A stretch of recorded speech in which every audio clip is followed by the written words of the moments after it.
Estimados espectadores, hoy abrimos un capítulo incómodo de la historia latinoamericana. No es la historia del poder que se impuso, sino la de una mujer que decidió decir no desde dentro del apellido más temido de Cuba. Esta es la vida de Juanita Castro. Una historia de sangre, ruptura y silencio. Un relato que durante décadas fue empujado a la sombra. Juanita Castro Ruz nació el 6 de mayo de 1933 en Virán, en la entonces provincia de Oriente, Cuba. Creció bajo el mismo techo, con los mismos padres y el mismo apellido que Fidel y Raúl Castro. Pero su destino no siguió la línea recta del poder. Fue la quinta de 7 hermanos en una familia marcada por la disciplina férrea de Ángel Castro y la religiosidad severa de Lina Ruz. Desde niña fue descrita como reservada, observadora, menos impulsiva que Fidel y menos militar que Raúl, pero con una determinación silenciosa que con los años se volvería peligrosa para todos.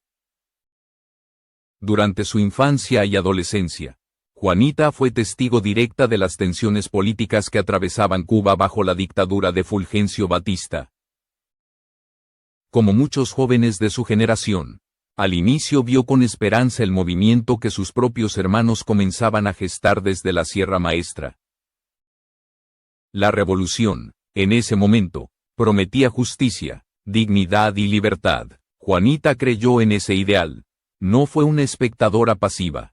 Vendió joyas familiares, ocultó armas, ayudó con suministros y colaboró desde La Habana con la causa rebelde. Era parte del engranaje íntimo de la revolución antes de que la revolución se convirtiera en régimen. Pero el triunfo de 1959 cambió todo. Juanita vio a Fidel consolidarse como líder absoluto y a Raúl como su ejecutor más fiel. Lo que siguió no fue la utopía prometida, sino una maquinaria de control. Las ejecuciones públicas, los encarcelamientos, la persecución de opositores y la supresión de libertades comenzaron a generar en ella una fractura profunda. No fue inmediata, fue gradual, silenciosa, dolorosa. Juanita no rompió con sus hermanos de un día para otro. Primero dudó, luego temió, finalmente, comprendió. A diferencia de muchos disidentes que surgieron desde fuera del sistema, Juanita era una testigo interna. Conocía los secretos familiares, las discusiones privadas, las decisiones que nunca llegaron a los discursos públicos. Esa posición la convirtió en una figura extremadamente incómoda. Para el régimen, era una amenaza latente. Para la familia, una traición en potencia. Para ella misma, una condena emocional imposible de evitar. Gracias por ver este video y suscribirte al canal para apoyarnos a seguir investigando y contando historias que muchos prefieren mantener en silencio. En 1961, tras enfrentamientos familiares cada vez más tensos y bajo una vigilancia estatal creciente, Juanita tomó la decisión más radical de su vida. Abandonó Cuba rumbo a México con la promesa íntima de no regresar jamás. Ese exilio no fue solo geográfico, fue existencial. Al cruzar la frontera dejó atrás no solo su país, sino su apellido como escudo. A partir de ese momento, Juanita Castro comenzó a transformarse en algo que nadie esperaba, ni siquiera ella misma. Mientras Fidel se convertía en símbolo mundial de la revolución y Raúl en su sombra armada, Juanita iniciaba un camino inverso, el del desencanto. Su salida de la isla marcó el inicio de una ruptura definitiva que no tendría reconciliación posible. Desde ese punto, su nombre desaparecería de la historia oficial cubana, como si nunca hubiera existido. Pero el silencio que la rodeó no significó olvido, significó peligro. Porque lo que Juanita sabía, lo que había visto y lo que estaba dispuesta a contar, tenía el potencial de destruir no solo un mito político, sino la narrativa completa de una revolución. Y esa es solo la primera parte de esta historia. El exilio de Juanita Castro en México no fue un refugio tranquilo. Fue una etapa de vigilancia constante y decisiones morales extremas. Llegó en 1961 a un país que históricamente había sido tierra de asilo para perseguidos políticos, pero también un escenario donde convergían servicios de inteligencia, redes diplomáticas y exiliados cubanos de todas las tendencias. Juanita no era una exiliada cualquiera. Su apellido abría puertas, pero también levantaba sospechas. Para algunos era una víctima del castrismo. Para otros, una posible infiltrada. Para ella, era el único lugar donde podía respirar sin miedo inmediato. Fue en ese contexto cuando comenzó uno de los capítulos más controvertidos de su vida. Ese mismo año, Juanita inició una colaboración secreta con la Agencia Central de Inteligencia de Estados Unidos. Su papel no fue operativo ni armado. No organizó sabotajes ni participó en acciones violentas. Su función fue informativa. Compartía datos sobre dinámicas internas del régimen cubano, estructuras de poder, movimientos políticos y contactos estratégicos que solo alguien de su posición podía conocer. Para ella, no se trataba de traicionar a Cuba. Como afirmaría más tarde, traicionar a Fidel no era traicionar a la patria. Esa distinción fue clave en su conciencia. Juanita nunca se definió como espía ni como agente ideológica de Estados Unidos. Se veía a sí misma como una mujer que intentaba frenar lo que consideraba una dictadura nacida de una revolución traicionada. Sin embargo, esa explicación nunca convenció a todos. Para el régimen cubano, su nombre quedó marcado como sinónimo de traición. Para sectores del exilio, su vínculo familiar con Fidel la hacía sospechosa. Juanita quedó atrapada en una tierra de nadie, desconfiada de todos y vigilada por todos. Tras su paso por México, se estableció definitivamente en Miami. Allí intentó construir una vida discreta, casi invisible. Abrió una farmacia en el área de Little Havana y se concentró en el trabajo cotidiano. Lejos de los focos mediáticos, no vivía rodeada de lujos ni buscaba protagonismo. Su rutina contrastaba violentamente con la imagen pública de sus hermanos, convertidos en figuras centrales de la geopolítica mundial. Mientras Fidel daba discursos interminables y Raúl consolidaba el aparato militar, Juanita atendía clientes y evitaba entrevistas. Su silencio no era cobardía, era estrategia. Sabía que cualquier palabra podía ser utilizada en su contra. Durante décadas rechazó ofertas editoriales, propuestas de entrevistas y documentales. Prefería el anonimato, aunque el precio fuera el aislamiento. Nunca se casó, no tuvo hijos y mantuvo un círculo íntimo extremadamente reducido. Incluso dentro del exilio cubano en Miami, su figura generaba incomodidad. No era una heroína clara ni una villana conveniente. Era un testimonio vivo de una contradicción imposible de resolver. Sin embargo, el peso de lo no dicho comenzó a volverse insoportable con los años. Juanita entendía que su historia estaba siendo contada por otros, deformada por el silencio y la propaganda. Sabía que, si no hablaba, su versión desaparecería para siempre. Esa conciencia marcó el inicio de una decisión que cambiaría su vida una vez más. A los 76 años, cuando muchos buscan retiro y descanso, Juanita Castro decidió romper el pacto de silencio que había sostenido durante casi medio siglo. Esa decisión conduciría a uno de los episodios más explosivos y ambiguos de su historia: la publicación de sus memorias. Un acto que no solo removería viejas heridas familiares, sino que abriría una nueva batalla por la verdad, el control del relato y las consecuencias de hablar demasiado tarde. La publicación de sus memorias no fue un acto impulsivo, fue el resultado de décadas de silencio acumulado. Juanita Castro entendía que al hablar se exponía. Pero también sabía que el tiempo jugaba en su contra. En 2009, cuando finalmente decidió contar su historia, lo hizo convencida de que era la última oportunidad de dejar un testimonio propio antes de que otros lo reescribieran por ella. Así nació el libro Fidel y Raúl, mis hermanos, la historia secreta, escrito junto a la periodista María Antonieta Collins. El impacto fue inmediato. El libro sacudió a la opinión pública latinoamericana porque ofrecía una mirada íntima del núcleo familiar más poderoso de Cuba.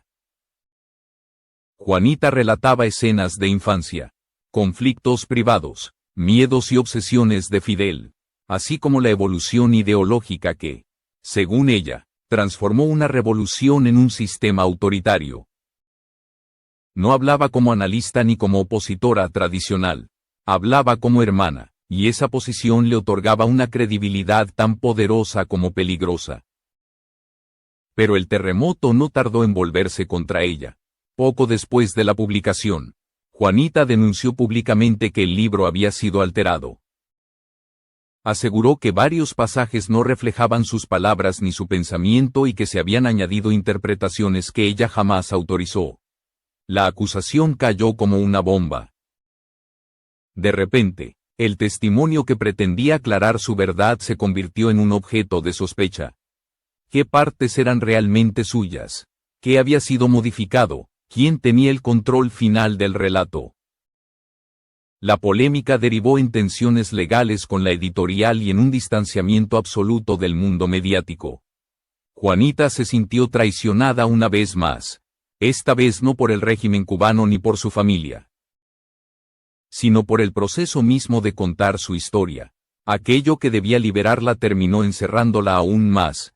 Desde ese momento, se retiró casi por completo de la vida pública. Canceló entrevistas, rechazó apariciones y se refugió en un aislamiento deliberado. En Miami, su vida se volvió aún más hermética.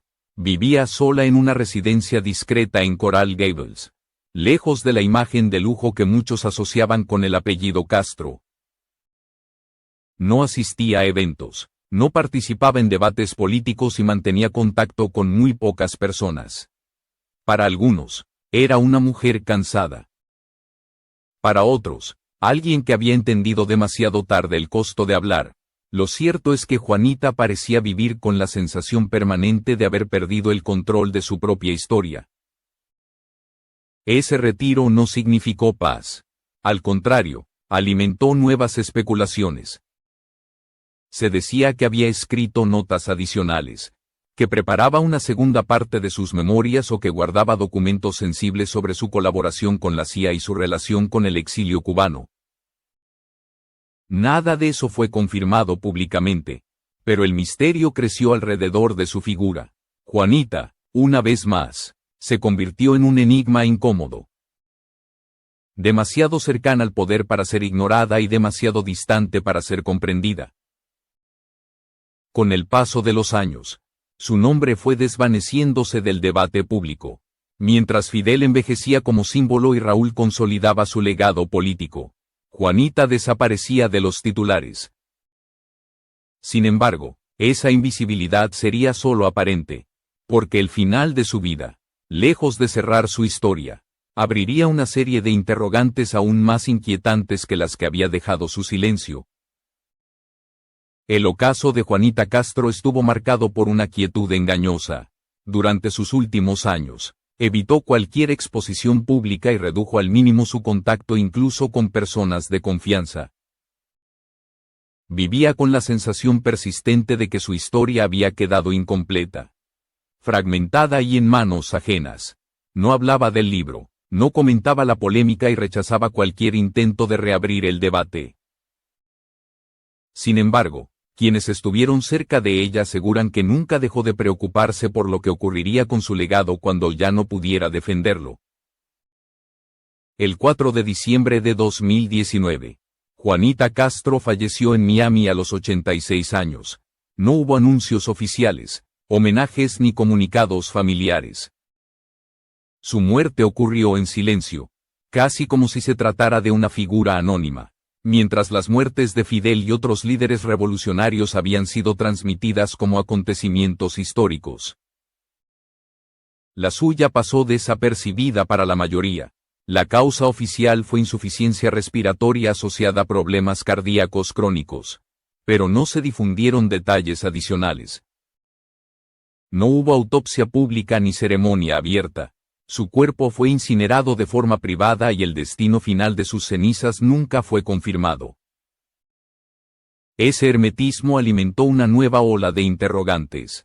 Para muchos, no era solo la forma en que murió lo que llamaba la atención, sino lo que ocurrió inmediatamente después. Días más tarde comenzaron a circular versiones inquietantes sobre la gestión de sus pertenencias personales.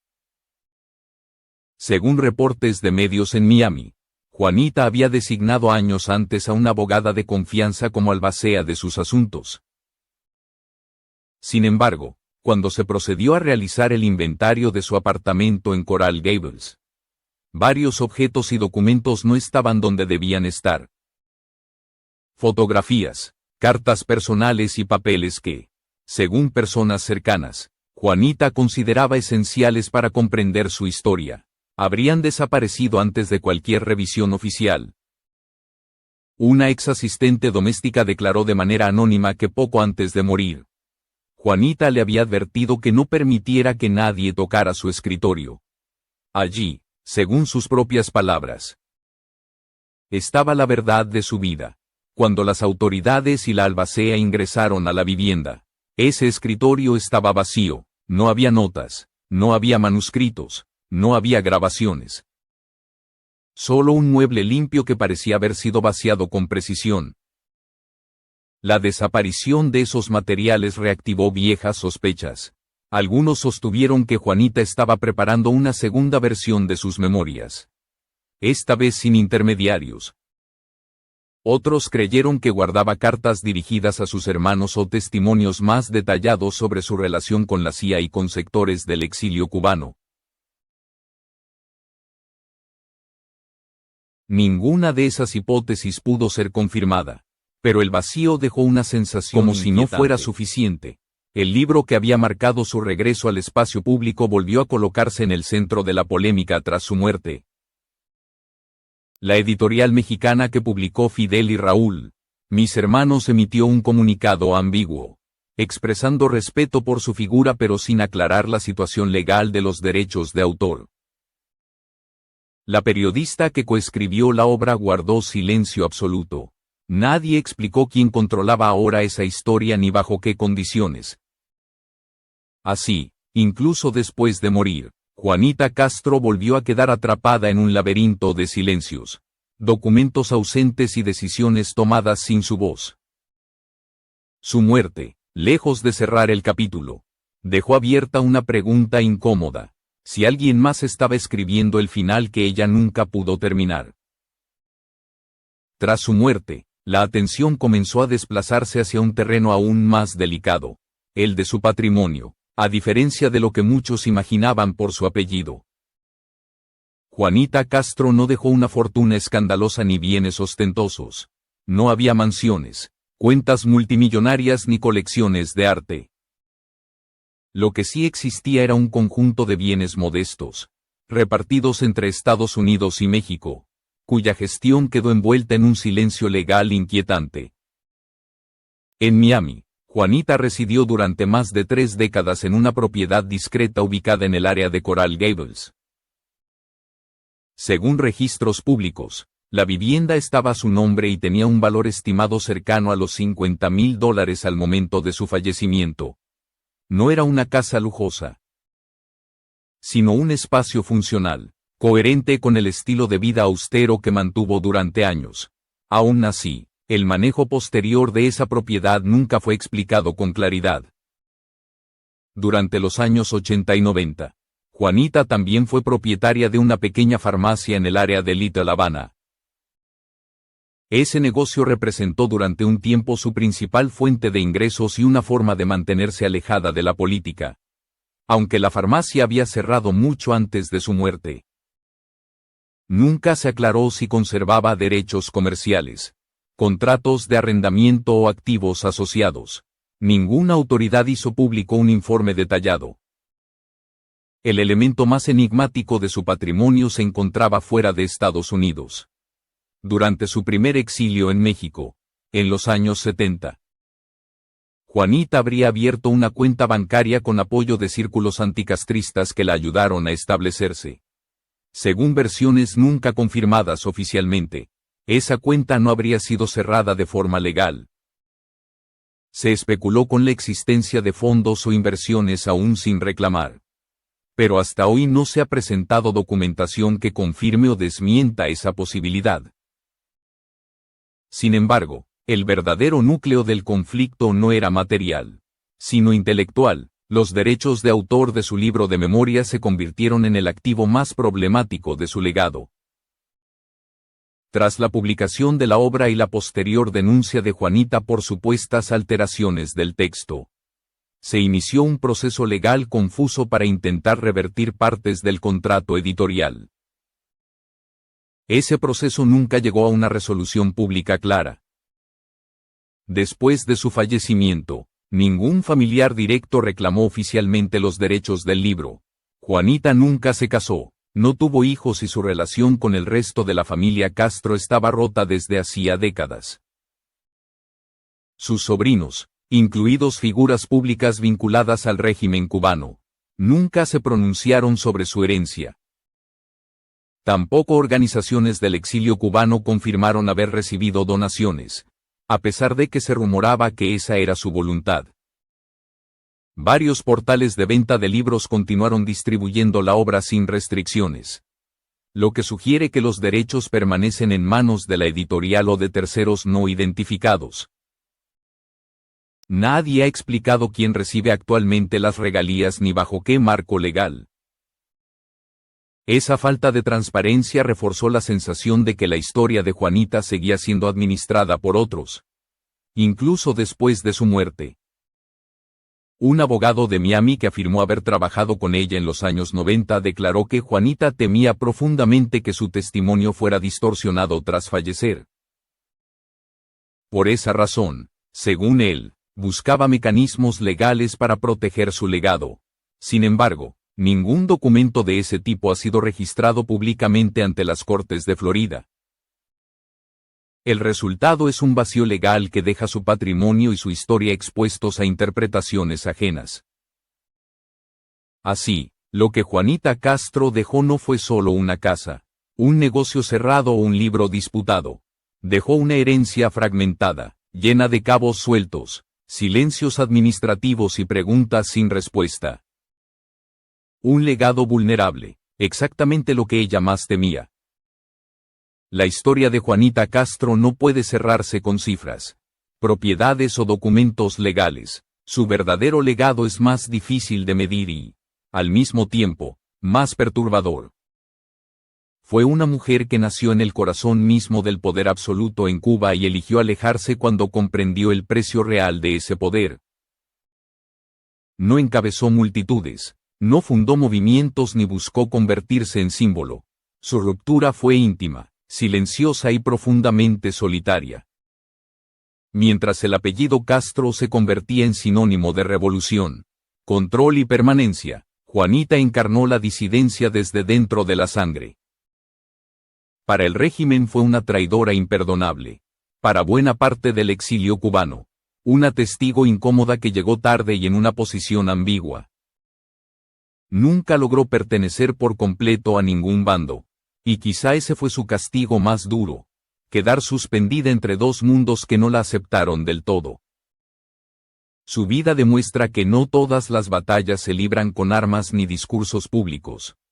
Juanita eligió resistir con el silencio durante décadas y cuando finalmente habló, descubrió que incluso la palabra puede ser arrebatada, editada y utilizada por otros. Su libro, lejos de darle paz, la enfrentó nuevamente al control del relato, a la imposibilidad de poseer plenamente su propia historia. El misterio que rodea su muerte, los documentos desaparecidos, el testamento nunca aclarado y los derechos de autor en disputa no son simples anécdotas. Son la prolongación de una vida marcada por la pérdida de control sobre su narrativa.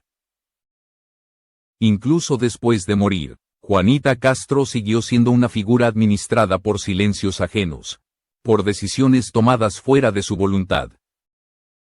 Tal vez por eso su figura incomoda tanto, no encaja en el molde del héroe ni en el del villano. No es una mártir ni una líder carismática, es algo mucho más difícil de digerir. Una mujer con memoria, con contradicciones y con una verdad que no se deja simplificar, en un mundo que prefiere relatos claros y bandos definidos. Juanita representa el gris, el matiz, la duda. Hoy, cuando su casa permanece como un espacio vacío y su historia sigue fragmentada, la pregunta no es solo quién fue Juanita Castro, sino qué hacemos nosotros con figuras como ella. Las recordamos, las investigamos o las dejamos desaparecer porque no encajan en el relato oficial que nos resulta más cómodo.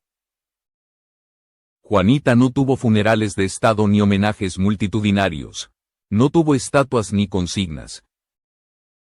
Pero sostuvo hasta el final algo que muy pocos se atreven a conservar frente al poder absoluto: la fidelidad a su propia conciencia, y quizá ese sea el legado más subversivo de todos.